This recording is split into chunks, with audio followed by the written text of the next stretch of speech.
வணக்கம். நான் டாக்டர் பாலாஜி. இந்த வீடியோவில் நம்ம பார்க்க போகிறது என்னென்னா, குழந்தைகளில் பச்சிளம் குழந்தைகளில் ஒன்றுக்கு போகிறதுக்கு முன்னாடி அழுது ஒன்றுக்கு போவாங்க.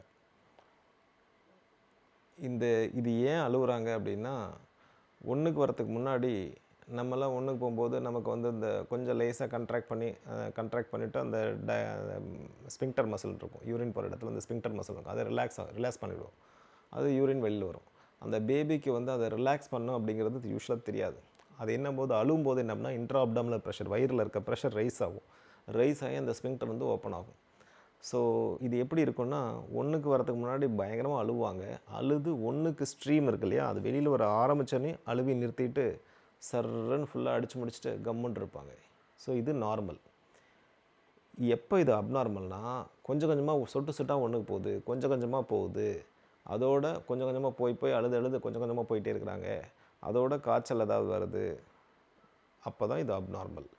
அதர்வைஸ் இந்த ஒன்றுக்கு ஒருத்த முன்னாடி அழுது ஒன்றுக்கு வெளியில் வர ஆரம்பிச்சு அழுவி நிறுத்திட்டு சர்ன்னு அடித்து முடிச்சுட்டு கம்முன்னு இருப்பாங்க. அது நார்மல். நன்றி.